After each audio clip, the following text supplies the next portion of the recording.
एक बार की बात है, किशनपुरा नामक एक गांव में एक परिवार रहता था जिसमें वसुधरा और उसका बेटा रोहन और उसकी पत्नी रानी रहती थी। रोहन की शादी को अभी कुछ ही साल बीते थे, लेकिन रानी की सास ने उसे ताना देना शुरू कर दिया था। अरे कलमोही, पूरा दिन तो उधर इधर भटकती रहती है, कभी थोड़ा काम भी कर लिया कर। हमारे तो भाग्य ही फुट गए तुझे अपने घर की बहू बना के। ना जाने किसकी किस्मत में बेटी थी तू जो हमारे गले चढ़ गई। नोजी, आप अपनी माँ को समझाते क्यों नहीं? वो रोज मुझे खरी खोटी सुनाती है। मैं किसी दिन कुछ कर लूंगी। अरे माँ तो बूढ़ी हो गई है, तुम ना उसकी बात का बुरा मत माना करो। वो कहते हैं ना, बच्चा और बूढ़ा एक बराबर। इस तरह रानी की सास उसे रोज ताने मारती थी। एक दिन इसी दौरान आज पूरे 4 साल हो गए लल्ला की शादी को, लेकिन अभी तक इस आंगन में भी किलकारियों का सुख नहीं मिला। पता नहीं किसे उठा लाए हम शादी के लिए। हे भगवान, मेरे तो भाग्य ही फुट गए। अरे अम्मा, तुम रोज रोज रानी को ताना मत मारा करो।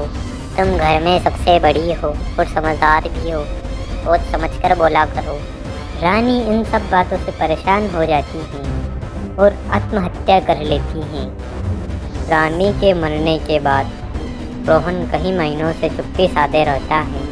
वह अपनी माँ से बात करना बंद कर देता है, लेकिन एक दिन रोहन को अपने घर के बाहर एक आवाज आती है। रोहन, मुझे भूल गए क्या? अरे ये आवाज तो रानी की है। रानी, रानी कहाँ हो तुम? मैं बाहर हूँ, जल्दी से बाहर आ जाओ।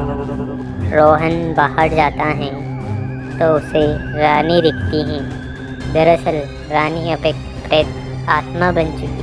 अरे रानी, तुम चलो अंदर चलो।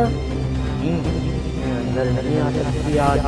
क्यों पर रानी, तुम मुझे बहुत याद आती हो, तुम अंदर क्यों नहीं आ सकती?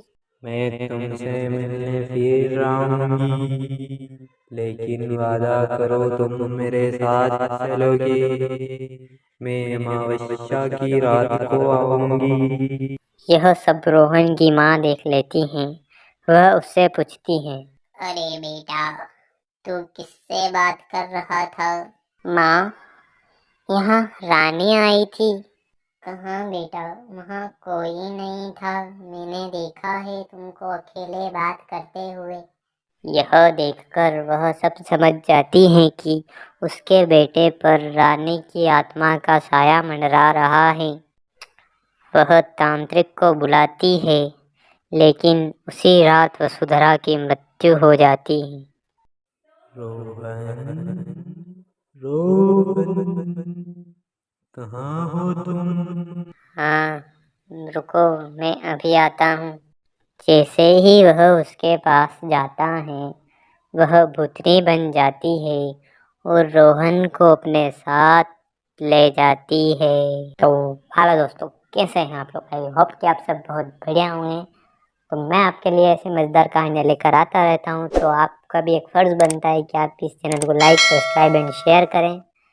तो मिलते हैं अब हम नेक्स्ट वीडियो में, तब तक के लिए बाय।